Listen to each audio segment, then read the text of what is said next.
So next section, we're getting into the actual graphs themselves. And a couple of important things to note. The first section here is all employees in the entire file, which is to say that you're not necessarily comparing apples to apples, but instead, this gives you a visualization of the distribution of employees throughout the entire organization. So you can see here, our solid red line is our regression line.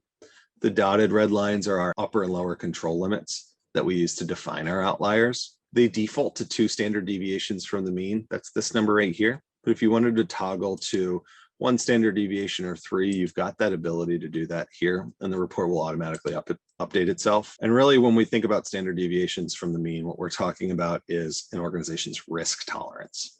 So if I said I want to define an outlier as 1 standard deviation from the mean, that would mean that these lines would scoot in a little bit closer, where they would generate more outliers. And you would say that, we as an organization are probably a little bit less risk tolerant if we're identifying more outliers by bringing these lines in a little bit closer. On the flip side, if you wanted to go to 3 standard deviations from the mean, maybe you've got a little bit looser of a connection between the roles you're comparing to one another, or maybe you're an organization that knows that you've got some inherent data volatility and you need to be a little bit more risk tolerant. That is completely customizable for a reason. It's a company decision and a client decision.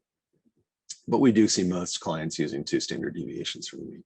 So once we have the framework set up and we've got our regression line and our upper and lower control limits, what you're seeing here on this particular chart is male represented by blue dots, female employees represented by pink dots, and then any outliers shown here highlighted in red.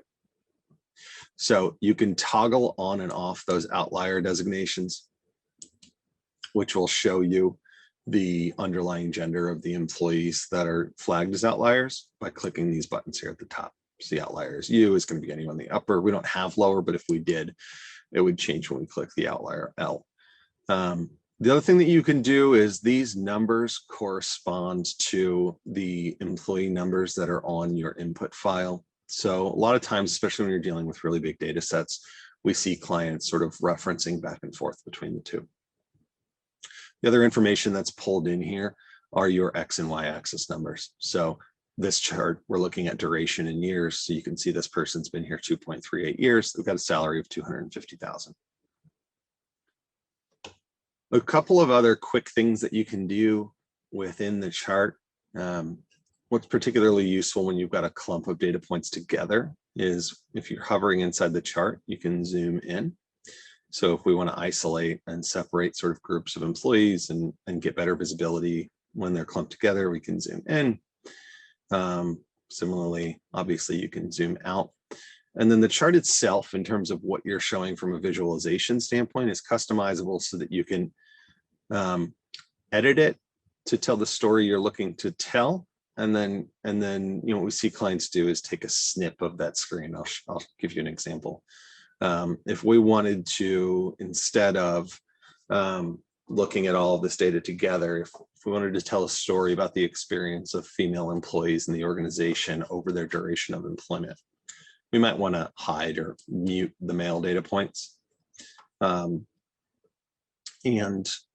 maybe we want to mute the control limits as well. And then what we're left with is a more clear picture of what's happening with our female employees over their duration and whether they sort of experience a consistent amount of distribution on the upper and lower side of this regression line, or if, as appears to be the case here, you see them shift more toward the lower end of the regression line over time. This provides sort of an outline of the way the rest of the report is set up. And what you see the report start to break out is essentially this same graph, but through the filter of each of those demographics, demographic variables that we selected, and then each of the employee groups that we identified. So, for example, we're still looking at all employees in the company here. We haven't gotten into those employee groups yet, but what you see is we're looking at duration of employment, and we're looking at male and female. So if we scroll down, we're still looking at duration, but now we're looking at race. Scroll down to the next one. We're looking at duration still, but you're seeing race and gender both brought into this, this particular example.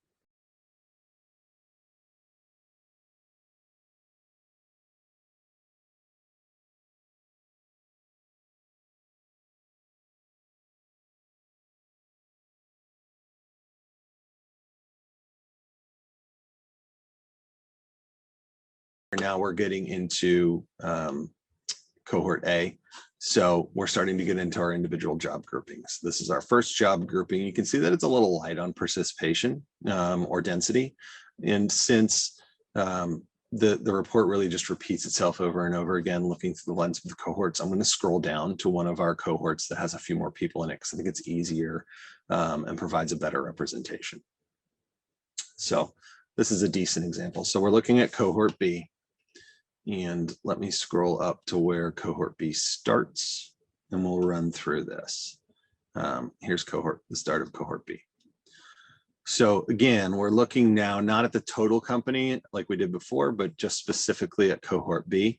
And this subset of the company, we're viewing the same type of information in the same type of chart. So again, we're looking at duration, we've got gender, male, female, we've got our regression line, our upper and lower control limits, our outliers are identified.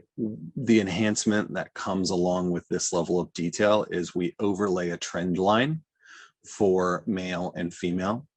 So in the beginning, we sort of had that example where we saw, hey, maybe there's a little bit of a different treatment between the female and male employees in this company. Female employees seem over time to trend below the regression line and male seem to trend above.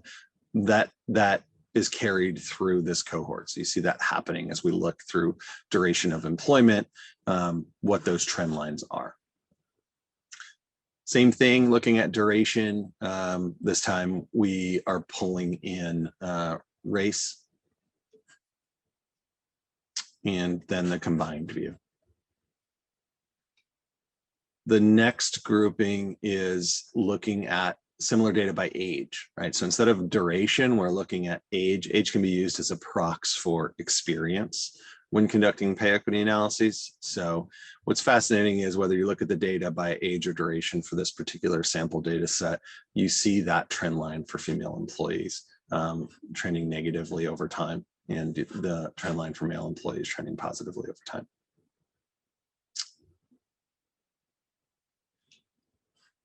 Once again, now we've shifted to view race through the lens of age and what happens over time. Rather than just the male-female line, you start to see the other trend lines get dropped in for the different races that we identified at the beginning of the analysis. And then finally, we've got the combined chart again.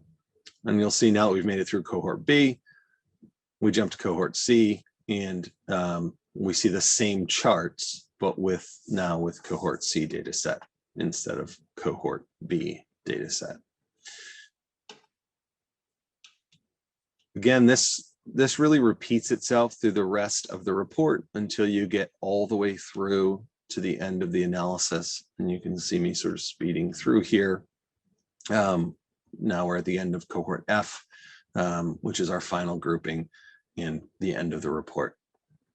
Again, I think we see clients use this really in two primary ways. One is they'll generate the PDF, pull the entire report down. The other, as I said, is a lot of times we see them sort of using the zoom and customize view filters to grab visualizations and drop maybe into a presentation for leadership to tell the particular story that they're looking to tell.